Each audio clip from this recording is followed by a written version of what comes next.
नमस्कार। राजनीतिक ग्रंथों या किसी अन्य क्लासिकल ग्रंथ को पढ़ने की पद्धति के बारे में जो हमारी चर्चा चल रही है, उसमें मैं आज आपसे साइको एनालिटिक या मनोविश्लेषक तरीके के बारे में बात करूंगा। यह एक ख़ास तरीके का माध्यम है जिसके द्वारा हम किसी ग्रंथ को समझ सकते हैं।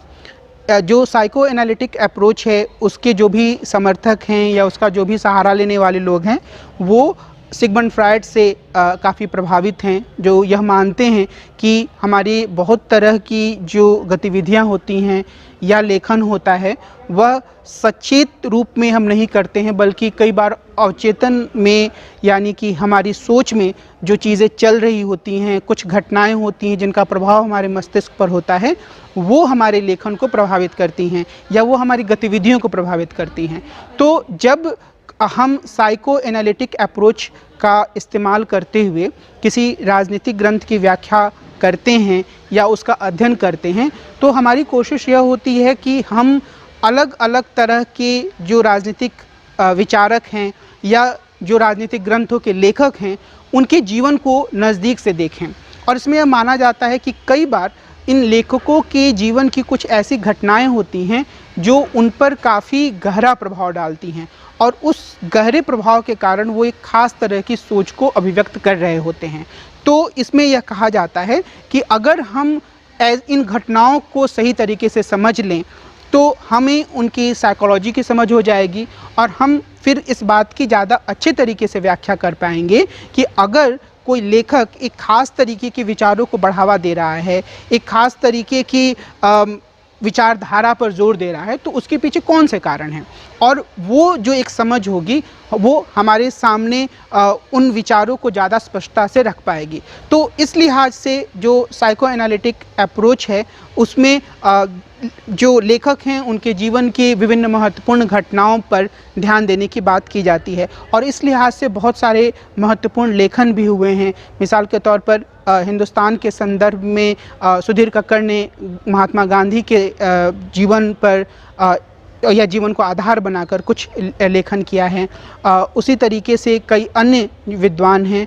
पश्चिम में इसकी एक लंबी परंपरा है, जिन्होंने मैकियावेली या रूसो या ऐसे ही कई अन्य लेखकों के जीवन पर ध्यान देते हुए कुछ महत्वपूर्ण व्याख्याएं प्रस्तुत की हैं, उनके लेखन की और उनके द्वारा लिखे गए ग्रंथों की। इस संदर्भ में हम ब्रूस माजलिस का उल्लेख कर सकते हैं, जिन्होंने अपनी एक पुस्तक प्रकाशित की 1975 में, James and John Stuart Mill, father and son in the 19th century. इसमें जो ब्रूस माजलिस हैं वो दो बातों पर जोर देते हैं। मुझे यह उम्मीद है कि आप लोगों को जॉन स्टुअर्ट मिल और जो जेम्स मिल हैं उनके बारे में कुछ जानकारी होगी, और उसमें जो जॉन स्टुअर्ट मिल थे वो जेम्स मिल के पुत्र थे। जेम्स मिल यूटिलिटेरियनिज्म के बहुत बड़े प्रतिपादक थे, और जेम्स मिल ने अपने बेटे यानी कि जॉन स्टुअर्ट मिल को बचपन से ही एक सख्त अनुशासन में रखा, क्योंकि वो ये चाहते थे कि उनका बेटा जो है वो बहुत ज़्यादा विद्वान बने, और यूटिलिटेरियनिज्म के वो प्रवर्तक थे, तो इस दिशा में भी वो अपने बेटे को ले जाना चाहते थे।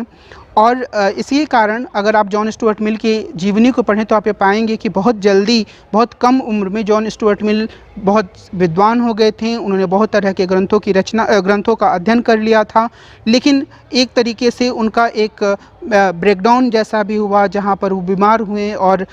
उसके कारण से एक तरीके से यह माना जाता है कि उनका अपने पिता के सख्त अनुशासन से अलगाव भी हुआ। ब्रूस माजलिस असल में जो बहुत ही महत्वपूर्ण चीज़ है वो ये कि उनका यह कहना है कि जब हम यह देखते हैं कि जॉन स्टुअर्ट मिल एक ख़ास तरीके से लिबर्टी की बात करते हैं, तो उस लिबर्टी की बात करने के पीछे ब्रूस माजलिस के हिसाब से उनके बचपन या उनकी किशोरावस्था में जो उनके पिता के द्वारा सख्त अनुशासन थोपा गया था, उसकी बड़ी महत्वपूर्ण भूमिका थी। और उसके वह एक तरीके से अपने पिता के खिलाफ उनका विद्रोह था, और वो जो सख्त अनुशासन था उसकी बजाय उन्होंने एक लिबर्टी की धारणा पर जोर देने की कोशिश की। दूसरा, माजलिस यह बोलते हैं कि जो फ्रायड ने एक ऑडिपस कॉम्प्लेक्स का सिद्धांत दिया है, उसके माध्यम से भी हम जॉन स्टुअर्ट मिल के जीवन को समझ सकते हैं। इसमें यह माना जाता है कि जो पुत्र होता है वह अचेतन रूप से अपने पिता को मारना और माँ को हासिल करना चाहता है। ऐसा करते हुए माजलिस यानी कि इस ऑडिपस कॉम्प्लेक्स का इस्तेमाल करते हुए वे कहते हैं कि जॉन स्टुअर्ट मिल ने भी अपने से बड़ी उम्र वाली महिला हैरियट टेलर से विवाह किया, और वो कहते हैं कि शायद इसका कारण यह था कि उनकी जो माँ थी उनका नाम भी हैरियट था। अब अगर हम मनोविश्लेषक उपागम या साइको एनालिटिक अप्रोच को देखें तो यह भी एक तरीके से सस्पिशन पर आधारित हर्मेनेटिक्स है, जहाँ पर हमेशा एक पाठक के रूप में या एक व्याख्याकार के रूप में हम संदेह के साथ आगे बढ़ते हैं कि अगर कोई लेखक या राजनीतिक दार्शनिक किसी खास तरह की बात कह रहा है तो ऐसा कहने के पीछे शायद उसके जीवन में घटी हुई किसी महत्वपूर्ण घटना की महत्वपूर्ण भूमिका है। लेकिन इसमें कई बार एक ऐसी व्याख्या सामने आती है जो कि सही लगती है, और कई बार ऐसी व्याख्या सामने आती है जो काफ़ी अजीबोगरीब सी लगती है। मिसाल के तौर पर मैंने आपको जो ब्रूस माजलिस की किताब का उदाहरण दिया जॉन स्टुअर्ट मिल के बारे में, उसी में हम इस चीज़ को देख सकते हैं। जैसे जो जेस मिल हैं उनके द्वारा लिबर्टी पर ज़्यादा जोर दिए जाने की यह व्याख्या थोड़ी सही लगती है कि शायद वे अपने पिता के द्वारा थोपे गए अनुशासन से घबरा गए थे और वो एक तरीके से लोगों की व्यक्तिगत आज़ादी पर ज़्यादा जोर देना चाहते थे। लेकिन जो दूसरी व्याख्या है कि चूंकि उन्होंने एक अपने से बड़ी उम्र वाली महिला हैरियट से विवाह किया, तो उसकी व्याख्या इस लिहाज से की जा सकती है कि उनकी माँ का नाम भी हैरियट था और वो ऑडिपस कॉम्प्लेक्स के हिसाब से कार्य कर रहे थे। तो यह काफ़ी खींच तान कर निकाला गया निष्कर्ष लगता है। लेकिन इसमें कोई संदेह नहीं है कि जो साइको एनालिटिक अप्रोच है वो ग्रंथों को पढ़ने का एक बहुत ही मजबूत, बहुत ही असरदार तरीका है। हालांकि यह पढ़ते वक्त हमें इस बात की सावधानी जरूर रखनी होगी कि जो व्याख्याकार हैं या जो इस साइको एनालिटिक अप्रोच का उपयोग कर रहे हैं वो बहुत ज़्यादा खींच तान कर तो निष्कर्ष नहीं निकाल रहे हैं, लेकिन निश्चित रूप से इसके माध्यम से हमें ग्रंथों को समझने की एक नई तरह की अंतर्दृष्टि या एक नए तरह का इंसाइट जरूर मिलता है। परख के इस अंक को मैं